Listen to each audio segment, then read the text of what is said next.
Alright, so this is chapter 11 in 5 minutes or less, and it's about the properties of light. So the first property of light you need to know is the speed of light. And all you need to know is that it is a constant speed no matter what reference you're in. So I could be out in space, I can be here on Earth, it's always the same speed. So light, just know that. The other thing we know from light is that we have a wave nature to it. Because you can take a flashlight and you can refract it through water. You can reflect it off a mirror. You can also put it through slits around corners. It's going to diffract, and then it'll also interfere. So when you have a diffraction, you actually create a diffraction pattern. So you take this light, put it through a slit, and it spreads out. And that is what we call a diffraction pattern. When you take light and put it through two slits, you're going to get an interference pattern. And that's where you have these spots of light and also spots of dark. And wherever you have the light, that's constructive interference. And then wherever you have a dark spot, that's going to be your destructive interference. And then along with light that you need to know is the electromagnetic spectrum.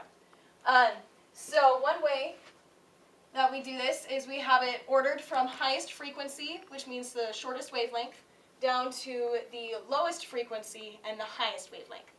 So the very highest frequency is your gamma rays. And then we go down, we have X-rays, ultraviolet, visible, and within visible we have Roy G. Biv. Then we have infrared, microwave, and radio. So radio have the longest wavelengths and the lowest frequency.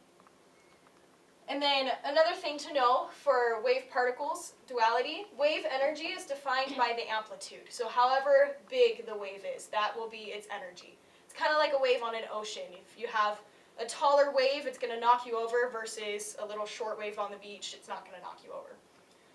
Particle energy, however, is defined by the frequency. So we took this idea and applied it to the photoelectric effect, which if you remember the video that was shown earlier, the photoelectric effect was where we took an electroscope and put electrons on it and tried to discharge it using light.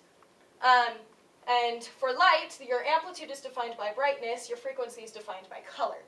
So we took a flashlight, which has kind of a low amplitude, and shined it on the electroscope. And it didn't do anything. It didn't discharge it at all. And so that would be us like taking little stones and trying to throw it at people, knock them over. And so then we took a floodlight, which has a much, it's much brighter, much higher amplitude. And so according to wave energy, that should have discharged it.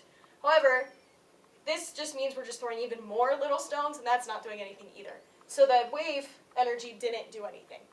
So then we decided to up the frequency. So we went from visible light to ultraviolet light, so higher frequency. And this, like we said, defined by color. Ultraviolet, we can't see the color. We took it, and it actually did discharge the electroscope. So instead of now a bunch of little stones, we just took a few huge boulders, and that was able to knock off the electroscopes. And so we decided to call these little packets of energy photons. So photon, all it is just a little packet of energy, and it's defined by the frequency. So because of this, the fact that we know light has a particle nature to it, we come up with wave-particle duality, because it has wave properties but also particle properties.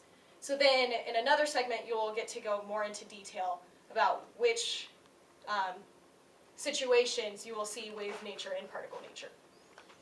Maybe explain your fun way to remember the spectrum. Oh yeah! I forgot that. So an easy way to remember this spectrum for the electroscope, we have a sentence that you can do, because you need to know highest frequency to lowest. And you have, Grandma examines ultra vacuums in my room. So if your grandma examines ultra vacuums in my room, then you will always remember your highest to lowest frequency.